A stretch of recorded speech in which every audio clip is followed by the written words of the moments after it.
Appreciate the opportunity to be here today. As David said, my name is Tom Swierczewski. I'm a Director of Development Services for Bluestem Energy Solutions. Hope everybody had a good lunch. Zoning isn't the most entertaining of subjects, and so when I heard we were talking about zoning right after lunch, I hope everybody can at least keep one eye open. Appreciate that. I'll do the best I can to add a little bit of entertainment though. A little bit about my background. I'm a planner by background, a zoning administrator. I went to Iowa State, have a degree in community and regional planning. I was a zoning administrator, city planner for almost 10 years in 3 communities, 1 in Iowa and 2 in Illinois. And I've been a member of the American Institute of Certified Planners since 2003, which is the professional certification organization for city planners. And then, amazingly here, to me at least, I just had my 10-year anniversary in renewable energy. So I've been doing this for a good long while. I'm not a lawyer, but I happily give free legal advice. David and Tim are both attorneys, and so any legal questions should be directed to them.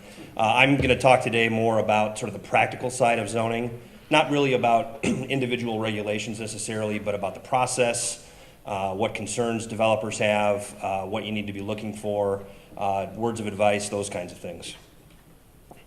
So, why wind? Why is the wind industry such a big deal? In Nebraska, you can see here that the purple area, sort of the Great Plains north to south, that's a very robust wind resource. 9.25, 9.5 meter per second wind in Nebraska. It's a world-class, literally a world-class wind resource. Nebraska ranks 6th in the country for wind resource, but only 20th in installed capacity. I look at that as somebody who plans on spending the rest of my career in wind, hopefully in Nebraska, as a very good thing. There's plenty of work left to do in this state, and there's lots of opportunity. Basically, it's a function of technology, the reason why wind has become such a big deal over the last, say, 10 or 15 years. The cost of installed wind has decreased by about 50% in just the last 6 years. The machines are getting more efficient, they're getting cheaper, obviously they're getting larger. To compare a capacity factor, which is the measurement of how much energy a turbine generates versus its maximum, from say 1990 until today, net capacity factors in 1990 might have been 15 or 18 or 20%. Today they're at 50%, sometimes even a little bit higher. Can't talk about why wind without mentioning the federal production tax credit. It's been around since 2002 in various forms. It currently exists today at 2.3 cents per kilowatt hour. It is going to phase down at the end of this year. And my personal hope is after the next couple of years, the current iteration of the production tax credit, it goes away. I'm personally sort of sick and tired talking about the subsidy that wind needs to sort of compete. I feel that wind is a mature industry. We can compete on price against new technology, traditional coal, traditional power, and with or without the subsidies. So I'm looking forward to the days after the PTC. That's my own personal opinion, though. And like I said, we're cost competitive today against traditional sources. Now, it's not fair, to put a new wind farm up against, say, a coal plant that was built in 1950. But if you're looking at new installed technology today, wind farms are going to beat basically any technology out there, especially in Nebraska with the wind resource you have. It's becoming big business. Estimate is 2015 was a $20 billion annual business for wind in the United States. So this is a slide that Bluestem put together here. Basically, it's not theoretical. We took a look at the same turbine location, an undisclosed location, if you will, in Nebraska, and we basically took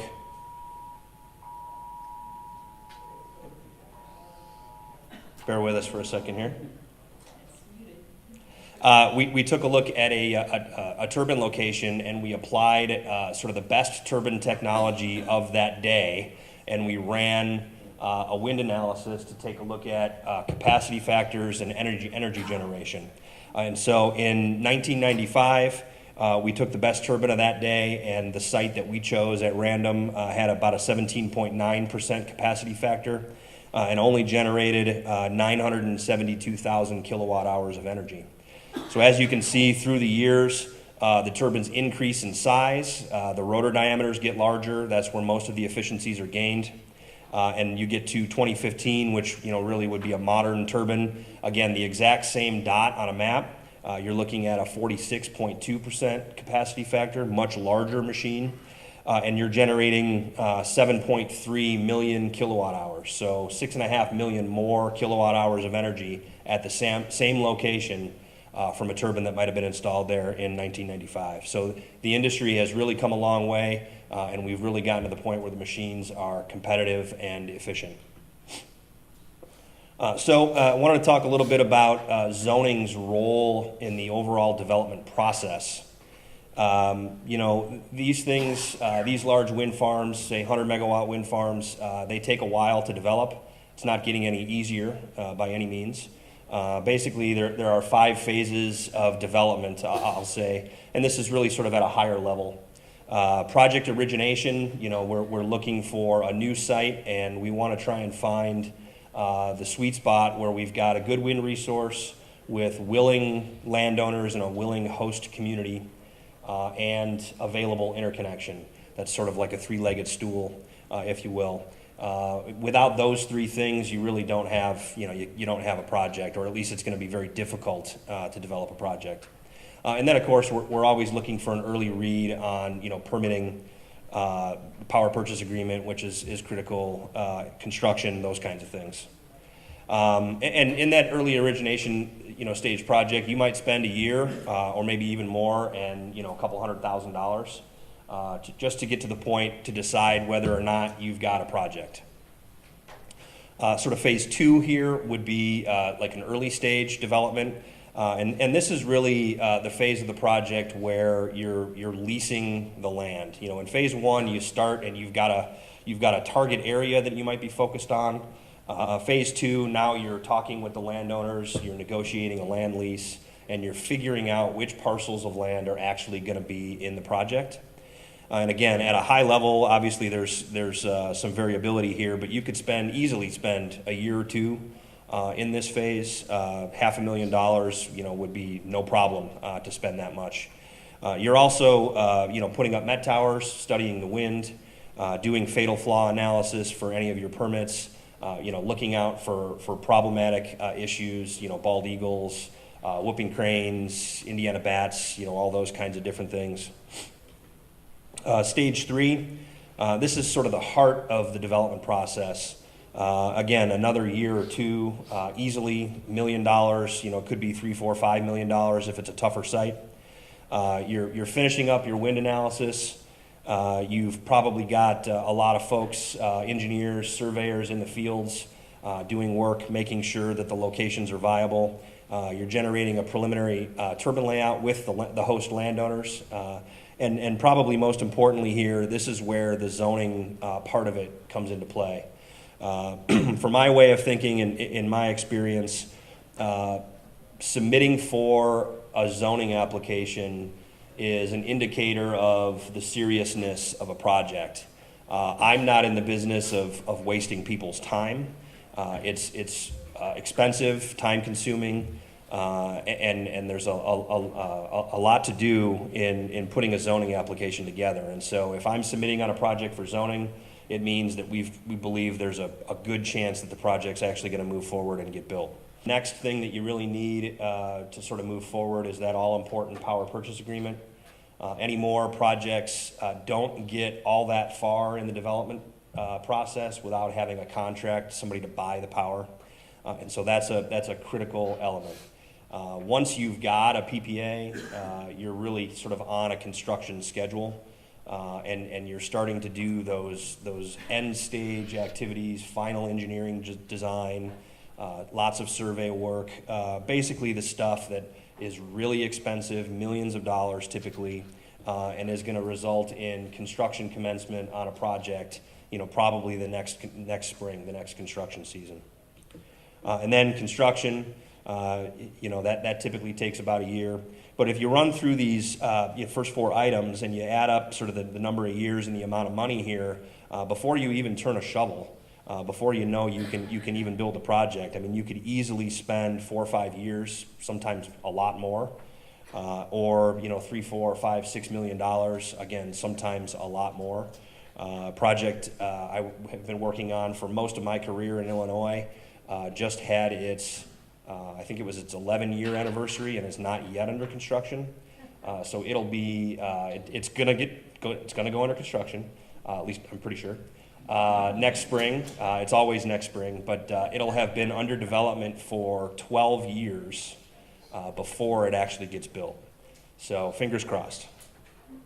Talk a little bit about the zoning process and what it means, sort of what needs the developers have, what impacts can result from the zoning process. I wanted to touch on this because developers get accused a lot of being secretive, and that's really not the case. We're not trying to hide anything from the community. The way zoning law works, and again, I'll defer to David and Tim, but there's a public hearing process through the conditional or special use permit that is the main venue for public discussion on the wind farm. And as a developer, we're happy to proceed through that process, but that's the venue to have public discussions. And before that, again, we're not interested in wasting anybody's time. And so there just isn't a lot of formal discussion about the project. I mean, sure, there's going to be landowner meetings, and we'll make donations for charity, and there'll be ads in the paper, those kinds of things. There's clearly going to be a lot of rumor, scuttlebutt, landowners talking about the project. That's sort of all informal conversation. But the formal process is through the public hearing process. So that's the process that's established, and as developers, that's the process we use. Having said the public hearing process here, usually the zoning administrator, the county, has a lot of lead time that a wind farm is coming. And so my advice to you is to set your rules well in advance. If you need text amendments, if you've got procedural issues you need to address, get them taken care of well in advance, and then follow those rules. And get help if needed. Ask the developer, ask other counties, ask other developers. If you think you've got a situation like this picture here where you're going to have a mob of people, 500 of your constituents, hire a moderator. It's sometimes not fair for your zoning board chairman, who might have had 10 people attend all in total his meetings over the 20 years or so he's been a zoning board chairman, to then have to moderate a meeting where there's 500 people there. I mean, he's just not really set up to do that in a lot of cases. And so get help if you need it. We're looking for a fair and predictable process. I'd love to be in a situation where I knew for sure that we were going to get a yes vote at the end of this. But as long as we've got a fair shot and the process is predictable, that's all we're asking for. At the end of the day, the Board of Supervisors, the county board, if they vote no, we can live with that process. We can live with that outcome if the process was fair and we feel like we've gotten a fair shake. It's the developer's job to make sure that we get the yes vote that we're looking for. Again, we're not interested in wasting anybody's time. And so if I go into a jurisdiction and I think that it's a long shot to actually get zoning approval, I'm going to think long and hard about whether or not we actually have a real project there. Communication and expectation setting is key, all the way down the line. As a developer, I always talk about one of my most important jobs being managing my landowners' expectations. I would say as a zoning administrator, that's probably one of your most important jobs, is managing your applicants' expectations. If he's expecting, a cut and dry 2-hour meeting or 1-hour meeting, and there's not going to be anybody in attendance, and it's going to go no problem, and he shows up and there's 500 people in the room, and you end up going, say, 20 nights in a row or something like that, and hours of public hearing testimony.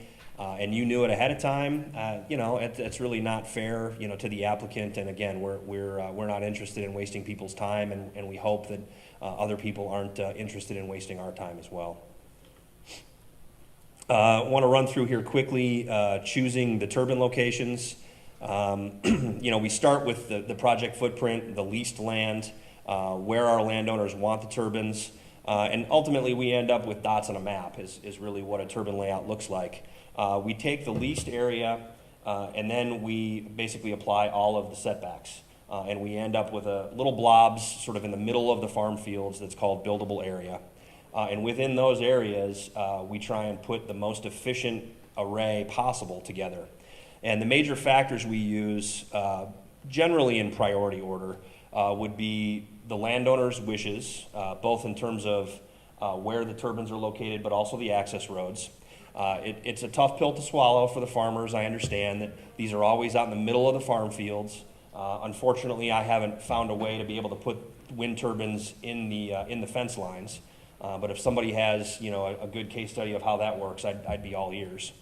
And then from there, elevation is typically the best indicator of the more productive wind sites. We want to be up on the hilltops that are out in the farm fields. And then we factor in all these other issues here. Zoning requirements, turbine to turbine spacing is important. As the machines have gotten larger, the spacing has gotten bigger. And then environmental concerns and constructability. At that point, that's really what we would call the preliminary turbine layout, and that's the site plan that we would submit for zoning.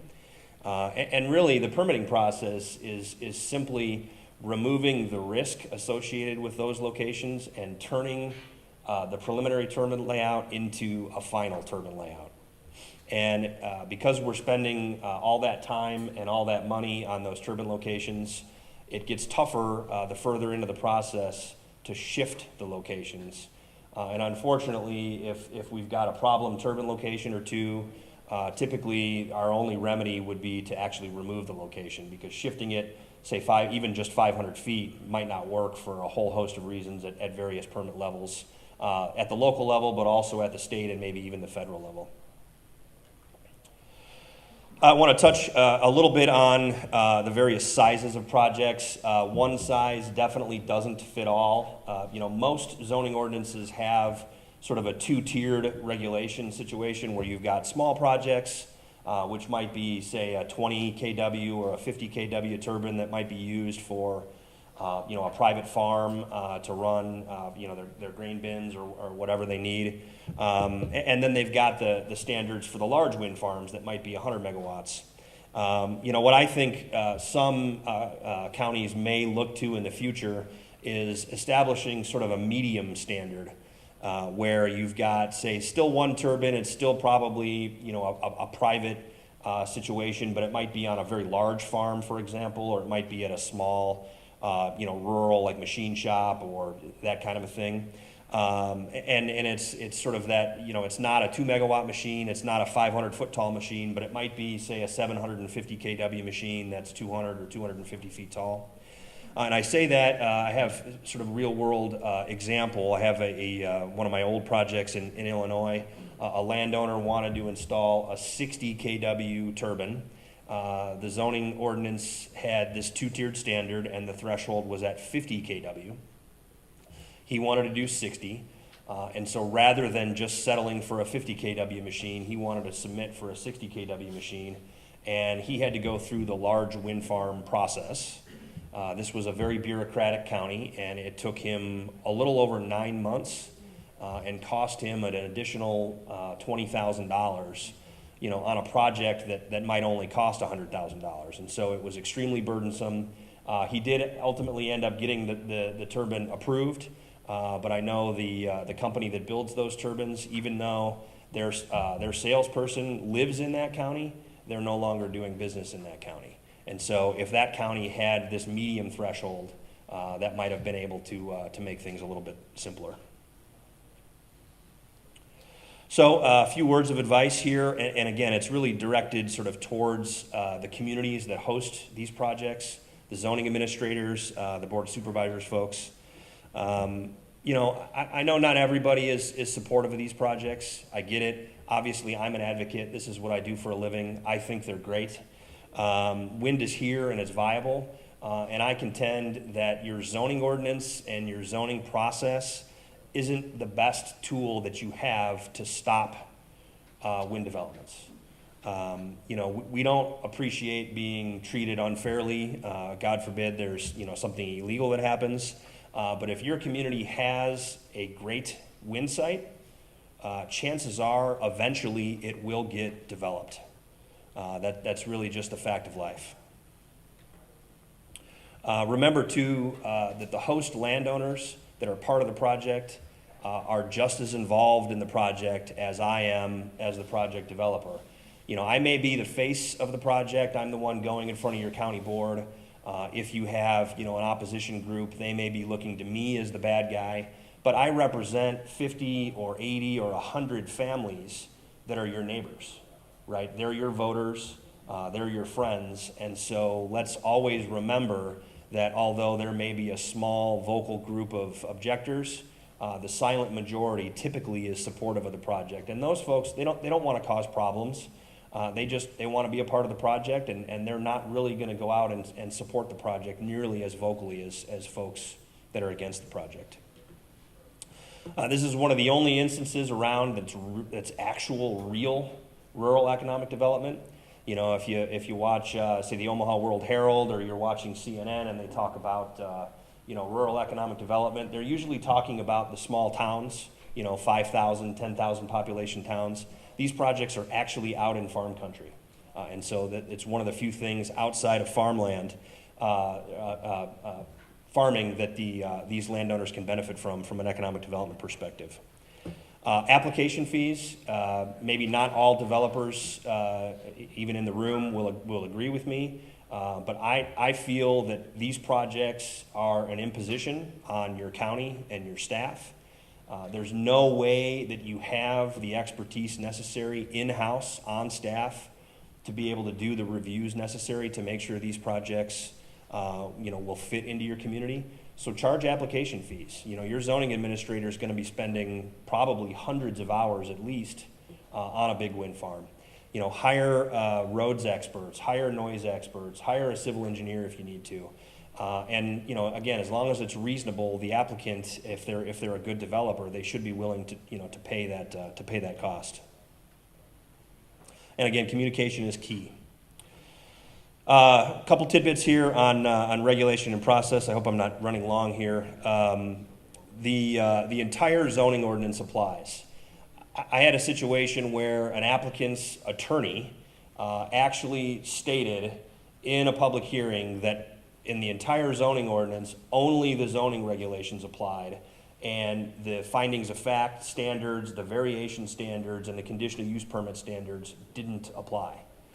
It's obviously nonsense. I'm sure that person would probably take that back, and is kicking himself for making that statement in a public forum. But remember, the entire zoning ordinance applies, right? So it's a conditional use. Yeah, it's got all these regulations, but you still need to follow your process. Make sure you have good definitions, and make sure there are no conflicts. If you've got a general definitions section in your zoning ordinance, and then you've got different definitions in your wind regulations, make sure there's no conflicts there. I don't ever like situations where the zoning ordinance wind regulations talk about variations. I prefer waivers. In the zoning world, variations have a very specific set of definitions and requirements.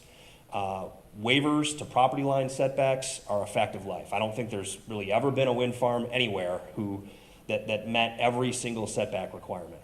So I would suggest using waivers instead of variations. Proof of land control. Every zoning application I've ever submitted for wind, there hasn't been a definitive requirement to submit proof of land control. This is shocking to me because as an applicant, I'm just given the trust factor that the map I'm presenting to you, I have all my land leases in place. And that's not always the case. That's not to say that applicants are trying to get away with something, but it's another way to just make sure that the people that own that land aren't going to be surprised, right, if they go to a public hearing and they say, oh, hey, that's my quarter section. I didn't realize I was in that project. That's definitely not a good thing. And keep the regulations flexible if you can. Turbines are getting bigger. You don't know what future technology holds. I like other standards as deemed necessary. As long as it's reasonable, you can go kind of beyond the requirements. And I'm being told to wrap up here, sorry. So, future tech, as I said, turbines are getting bigger. Look for a future that has cogeneration. Tim is going to talk a little bit about solar. I think the future is going to be, you might have a 100 megawatt wind farm. Somewhere within that wind farm, near the substation, you might have, 5 or 10 megawatts of solar. Maybe there's a battery capacity to it. The future is cogeneration, really taking advantage of that available transmission and using as many different technologies as possible. Have a whole slide here on NIMBYs that I'll kind of go through quick. Not in my backyard. It's easy to say. My experience is that NIMBYs are usually the vocal minority, and it's almost always an emotion-based argument, right? They typically won't use the formal argument. I don't like the way they look, and so they create sort of false arguments or straw man arguments. The turbines are actually more inefficient than they say. They want you to build them in the middle of nowhere. Of course, I haven't found the middle of nowhere yet because everywhere I go, they always want me to build them in the middle of nowhere. They don't pay the taxes that they promised, which I've never heard of that actually happening. And my favorite one is that they dry out the crops. I don't know how that works, but that's been told to me. My best advice is to kill them with kindness. Be civil, be diplomatic, listen to them. You're probably not going to change their minds, but if you allow them to, if you hear them out, that's usually the best way to deal with those folks. And remember, they think that they're doing good. I think that I'm doing good. You can agree to disagree. We don't have to be Trump and Clinton, right? We can sort of all live in civil society at this point. So this is my little NIMBY experience. I've got a 345 kV transmission line being built in my backyard, and they were flying the transmission lines. This was taken last week. That structure is 115 feet tall, and it's 380 feet from my back porch. So I live in the suburbs. I kind of get it. I understand that NIMBYs in rural America, it's a little bit different, but sometimes we all have our NIMBY experiences. So come on, man, let's be reasonable. Less than open, truthful interaction. We don't like that. I'm a person too. You don't need to lie to me. Couple of indications of less than serious regulations. Half-mile setbacks, totally unnecessary. You can go 1,500 feet, no problem. 30 decibel noise standards, again, is a big red flag. 45 or 50, is just fine. Shadow flicker standard in the industry is 30 hours per year. To put that in perspective, that's 0.3% of the year, and it's measured in minutes. It's really not that much. And not having a waiver ability. My last slide here, David, I promise. Nothing in life is free, so you take the good, all the good that comes from these projects, the economic development that they bring, taxes, rent, construction, millions of dollars to the local economy. Good paying local and regional jobs. Look at Colorado to the west of us, look at Iowa to the east of us. There's a whole economy in those states revolving around wind, thousands and thousands and thousands of jobs. Nebraska can have that too.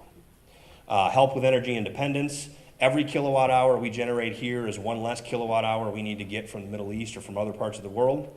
And it's a hedge against the Clean Power Plan. This is a carbon-free fuel source. You take the bad, I say bad in quotes because, again, I'm an advocate. I'm for these projects. I don't think they're that bad. But I mentioned a couple here, 500-foot tall towers. Not much I can do about that. We can't plant evergreen trees to screen 500-foot tall towers, so it's sort of a fact of life. Blinking red lights, and then shadow flicker. So nothing in life is free. You take the good, you take the bad, and you take them both, and there you have the facts of life. Thank you very much.